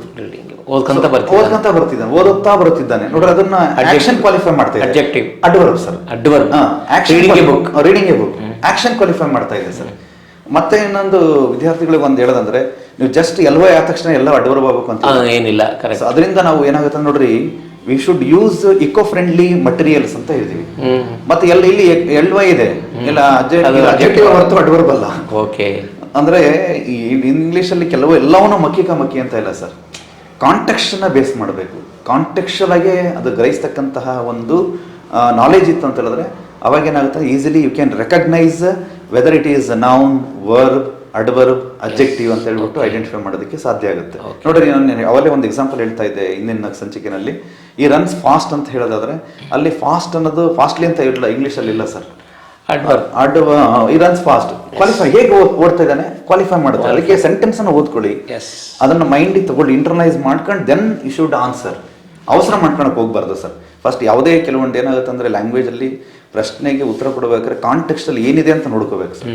ಹಾಗಾದ ಮಾತ್ರ ಅದಕ್ಕೆ ಯಾವುದೇ ಒಂದು ಪದಕ್ಕೆ ಕಾಂಟೆಕ್ಸ್ಟ್ ಮೀನಿಂಗ್ ಬರುತ್ತೆ ಹೊರತು ಐಸೋಲೇಷನ್ ಮೀನಿಂಗ್ ಇರೋದಿಲ್ಲ. ಅದು ಐಸೋಲೇಷನ್ ಪಾರ್ಟ್ಸ್ ಆಫ್ ಸ್ಪೀಚ್ ಇಲ್ಲ. ಅದಕ್ಕೆ ಇತ್ತೀಚೆಗೆ ನಾವೆಲ್ಲ ನೋಡ್ರಿ, ಮುಂಚೆ ನಾವು ಕಲಿಬೇಕಾದ್ರೆ ಒಂದು ನೋಷನ್ ಇತ್ತು, ನೌನ್ಸ್ ಅಂದ್ರೆ ನಾವು ಕಲಿಬೇಕಾದ್ರೆ ಹಿಂಗೆ ಕಲ್ತಿದ್ವಿ. ಥಿಂಗ್ ಆಫ್ ಅನಿಮಲ್ ಅಂತ ಅಂದ್ಬಿಡ್ತಿದ್ವಿ. ಯೂಶಲಿ ಹಂಗೆ ಅನ್ಕೊಂಡಿದೀವಿ. ಬಟ್ ಇತ್ತೀಚೆಗೆ ನೋಡ್ರಿ, ಎಷ್ಟೋ ಕಾಂಟೆಕ್ಸ್ಟ್ ಅಲ್ಲಿ ನಾವು ಗ್ರಹಿಸಬೇಕಾದ್ರೆ ಏನು ಇಶ್ಯೂಸ್ ಆರ್ ಟೇಬಲ್ಡ್ ಅಂತ ಪದ ಬಳಸ್ಬಿಡ್ತಾರೆ ಸರ್. ಟೇಬಲ್ಡ್ ಅಂತ ನಾವು ನೌನ್ ಅಷ್ಟೇ ಯೋಚನೆ ಮಾಡ್ಬಿಡ್ತೀವಿ ಅಲ್ಲ ಸರ್. ಹಾಗೆ ವಾಟರ್ ಅಂತಿದ್ರೆ, ವಾಟರ್ ಅಂದ್ರೆ ನೌನ್ ಆಗಿದೆ. I drink glass of water ಅಂದ್ರೆ ಅಲ್ಲಿ ನೌನ್ ಆಗ್ಬಿಡುತ್ತೆ. ಐ ವಾಟರ್ ಪ್ಲಾಂಟ್ಸ್ ಅಂತ ಹೇಳಿದ್ರೆ ಅಲ್ಲಿ ವರ್ಬ್ ಆಗ್ಬಿಡುತ್ತೆ ಸರ್. ಅದರಿಂದ ಸಂದರ್ಭಕ್ಕೆ ಗ್ರಹಿಸ್ಬೇಕು ಸರ್. ಐಸೋಲೇಷನ್ ಮೀನಿಂಗ್ ಇರೋದಿಲ್ಲ. ಐಸೋಲೇಷನ್ ಆಗಿ ಅದು ಯಾವ ಪಾರ್ಟ್ಸ್ ಆಫ್ ಸ್ಪೀಚ್ ಅಂತಾನು ಹೇಳಕ್ಕಾಗಲ್ಲ. ಸೊ ಅದರಿಂದ ಇದರಲ್ಲಿ ಪಾರ್ಟ್ಸ್ ಆಫ್ ಸ್ಪೀಚ್ ಐಡೆಂಟಿಫೈ ಮಾಡೋದಕ್ಕೆ ಒಂದು ವರ್ಡ್ ಇದೆ, 1 ಮಾರ್ಕ್ ಇದೆ. ಹಾಗೆ ಅದನ್ನ ವರ್ಬ್ ಆಗಿ ಬಳಸೋದಕ್ಕೆ, ನೌನಾಗಿ ಬಳಸೋದಕ್ಕೆ 1 ಮಾರ್ಕ್ ಇದೆ ಇಂಗ್ಲಿಷ್ ಅಲ್ಲಿ. ಸೊ ಇದನ್ನ ಅಭ್ಯಾಸ ಚೆನ್ನಾಗಿ ಮಾಡ್ಕೊಂಡ್ರೆ, ಅಪ್ಲಿಕೇಶನ್ ಆಫ್ ಮೈಂಡ್ ಅಲ್ಲಿ ಬಳಸಿದ್ರೆ ಅದನ್ನ ಅವ್ರು ಬರೆಯೋದಕ್ಕೆ ಸಾಧ್ಯತೆಗಳಿದೆ ಸರ್. ಹಾಗೆ ಮುಂದೆ ನಾವು ಹೋಗ್ತಾ ಹೋದ್ರೆ, ಆರ್ಟಿಕಲ್ಸ್ ಅಂತ ಒಂದು ಏರಿಯಾ ಇದೆ ಸರ್ ಇಂಗ್ಲಿಷ್ ಅಲ್ಲಿ. ಇದೊಂದು ನೋಡ್ರಿ ಬಹಳ ದೊಡ್ಡ ಏರಿಯಾ. ಅದು ಒಂದು ಕಾಮನ್ ಆಗಿ ನಮಗೆ ತಿಳ್ಕೊಳ್ಬೇಕಾಗಿರೋದು ಅಂತ ಹೇಳಿದ್ರೆ, ಡೆಫಿನೆಟ್ ಆರ್ಟಿಕಲ್ ಮತ್ತೆ ಇಂಡೆಫಿನೆಟ್ ಆರ್ಟಿಕಲ್ ಇದೆ ಸರ್. ಈ ಆನ್ ಅಂತ ಏನಿದೆಯೋ, ಎ ಅಂತ ಲೆಟರ್ ಆನ್, ಮತ್ತೆ ದ ನೋಡಿ ಸರ್, ಇಂಗ್ಲಿಷ್ ಅಲ್ಲಿ ಎ ಅನ್ನೋದು ಒಂದು ಲೆಟರ್ ಬರೆದ್ಬಿಟ್ರೆ ಒಂದು ಆರ್ಟಿಕಲ್, ಆನ್ ಅಂತ ಬರೆದ್ರೆ ಒಂದು ಆರ್ಟಿಕಲ್, ಕಾಂಟೆಕ್ಸ್ಟ್ ಅಲ್ಲಿ one letter 2 letter 3 letters. This is a book ಅಲ್ಲ ಸರ್, ಬುಕ್. ನಾನು ಇನ್ನೊಂದು ಸ್ವಲ್ಪ ಎ ಟು ಝೆಡ್ ನೋಡ್ಕೊಂಡು ಬರೋದಾದ್ರೆ ನಾವು ಹೇಳಿದ್ವಿ ಆನ್ ಅನ್ನೋದು ಎಲ್ಲಿಗೆ ಹೋಗುತ್ತೆ, it goes with vowel sound. Yes. Letter go with ಅಲ್ಲ ಸರ್, ಅದ್ರ ಜೊತೆಗೆ ನೋಡ್ರಿ ತಾವು ಹೇಳಿದ್ರಿ, ಒಳ್ಳೆ ಪ್ರಶ್ನೆ ಸರ್. ಈಗ AEIOU ಅಂತ ನಾನು ಯೋಚನೆ ಮಾಡಕ್ ಹೊರಟಾಗ ಕೆಲವು ಟೈಮ್ ನೋಡಿ ಸರ್, ಈಗ ಏನಾಗತ್ತಂದ್ರೆ ಹೆಚ್ಚಿದೆ sir, is dash honest man ಅಂತಿದೆ ಸರ್, ಆನ್ ಆನೆಸ್ಟ್ ಮ್ಯಾನ್ ಆಗುತ್ತೆ, ಅಲ್ಲಿ ಬರಲ್ಲ ಸೌಂಡ್ ನೋಡ್ಬೇಕು sir. Please send me on SMS ಅಂತ ಇದೆ ಸರ್, SMS ಆಗಲ್ಲ. ನಾನು ಈ ಅಂತ ಲೆಟರ್ ನೋಡಿದ ತಕ್ಷಣನೇ ದಿಸ್ ಈಸ್ ಅನ್ ಎಗ್ ಅಂತ ಹೇಳ್ತೀವಿ. Robert Clive was a European ಅಂತೀವಿ ಸರ್. ಯಾಕೆ ಸರ್ ಅಲ್ಲಿ ಯುರೋಪಿಯನ್? ಇಲ್ಲಿ ಆನ್ ಎಗ್ ಯಾಕೆ ಸರ್ ಯುರೋಪಿಯನ್ ಸೌಂಡ್ ನೋಡ್ಬೇಕು ಸರ್. ನಾವು ಸೌಂಡ್ ನೋಡ್ಬೇಕು ಸರ್. ನಾವು ಲೆಟರ್ ನೋಡ್ಕೊಂಡು ಆನ್ಸರ್ ಮಾಡಕ್ಕಾಗಲ್ಲ ಸರ್. ಹಾಗೆ ನೋಡ್ರಿ, ಎ ನಲ್ಲಿ ಏನಂದ್ರೆ an apple, B a ball, C a cat, D a doll. ಈ ನಲ್ಲಿ ನೋಡ್ರಿ ಎಗೆ ಒಂದು ಹೋಗುತ್ತೆ, ಆನ್ ಹೋಗುತ್ತೆ ಅಲ್ಲಿ, ಯಾಕೆಂದ್ರೆ ಆನ್ ಎಗ್ ಆಗುತ್ತೆ, ಯುರೋಪಿಯನ್ ಅಂತ ಆಗುತ್ತೆ. ಎಫ್ ಅನ್ನೋದ್ರೆ ನೋಡಿ ಸರ್, ಎ ಫ್ಯಾನ್ ಆಗುತ್ತೆ, FIR ಅಂತ ಆಗುತ್ತೆ. ನೋಡ್ರಿ ಎಫ್ ಅಂತ ಬರೀಬೇಕಾದ್ರೆ ನಾವು ಕನ್ನಡದಲ್ಲಿ ನೋಡ್ಕೊಂಡ್ರೆ ಗೊತ್ತಾಗ್ಬಿಡುತ್ತೆ ಸರ್, FIR. ಅಲ್ಲಿ ಮತ್ತೆ ಫ್ಯಾನ್ ಅದಕ್ಕೆ ಫಾ ಉಚ್ಚಾರಣೆ ಕಾನ್ಸನೆಂಟ್, ಅದರಿಂದ sir. FG a girl, H ಅನ್ನೋದ್ರೆ ಇಂಗ್ಲಿಷ್ ಅಲ್ಲಿ 5 ವರ್ಡ್ಸ್ಗಳು ಸರ್.